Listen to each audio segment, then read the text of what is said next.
उपस्थित सर्व भाविक आणि सज्जन, सर्व जमलेले समर्थ सेवेकरी आणि भाविक, राज्याच्या देशाच्या सीमारेषा ओलांडून आज दरबारचा महत्त्वाचा उत्सव गुरुप्रतिपदा, तसे दरबारचे 12 उत्सव आहेत आणि या माघ महिन्यात हा उत्सव आपण अनादी कालापासून म्हणजेच स्वामी योगाचे युगप्रवर्तक आणि परमपूज्य दादाचे गुरु नारायणदासजी पिठले महाराजांनी ही परंपरा सुरू केली.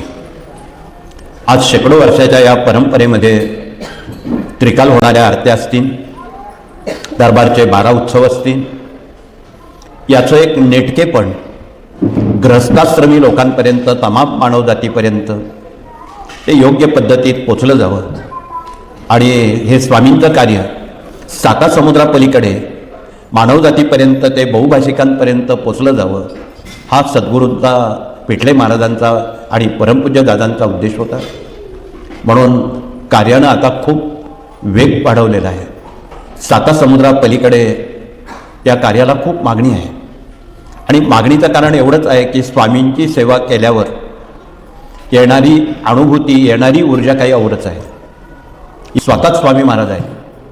म्हणून आपण या विश्वातले सारे 33 कोटी असणारे देव स्वामींच्याच अंतःकरणात बघावेत. सर्व देवम नमस्कारम केशवम प्रतिगच्छेत.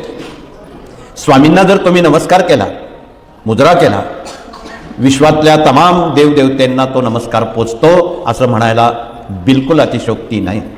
म्हणून आपणाला कळकळीचं निवेदन आहे की आपण सेवेकरी व्हा.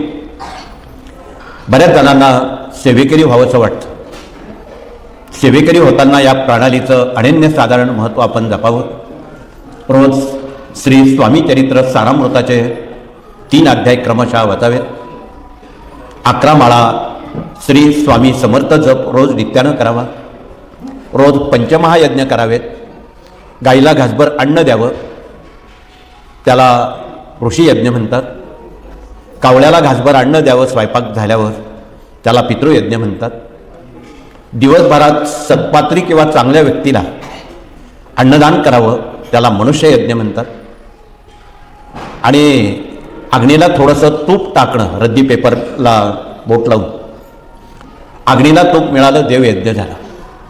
आणि 5वं, 2 बोटात मावलेली साखर कोपऱ्यात मुंग्यांना घालणं, त्याला भूतयज्ञ म्हणतात.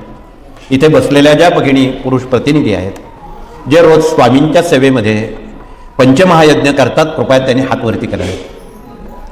धन्यवाद. परंतु जे हातवरती नाही त्यांना जर आपण सांगितलं तर त्यांनाही या पंचमहायज्ञाचं असामान्य फलित ताबडतोब मिळेल. कारण मनुष्य जन्माला येताना तो अनेक ऋण घेऊन आलेला आहे.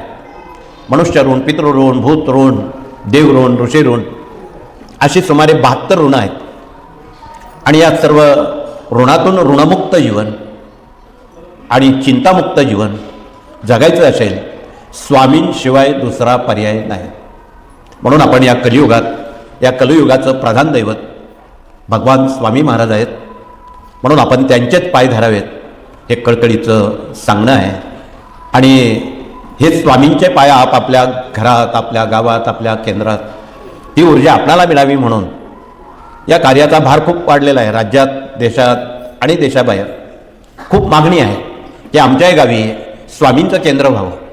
जरूर, परंतु त्याआधी स्वामींची कार्यप्रणाली, कार्याचं महत्त्व, कार्याचे ज्या काही पद्धती आहेत ती आपण कृपया समजून सांगणाऱ्या प्रतिनिधींची जरूर आहे. त्याला ग्राम अभियान म्हणतात.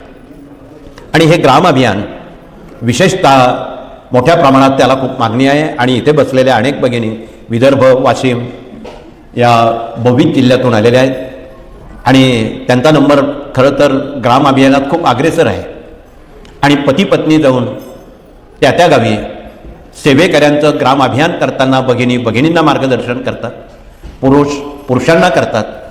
त्यामुळं उभयतांवर ही स्वामी कार्याची असामान्य जिम्मेदारी सामान्य माणसं पार पाडू शकतात, हे त्यातलं मौलिक आहे. म्हणून आपणाला कळकळीचं सांगणं आहे की आपण यात कृपया कुठलाही संकोच मनात ठेवू नका. संकोच हा माणसाचा शत्रू आहे.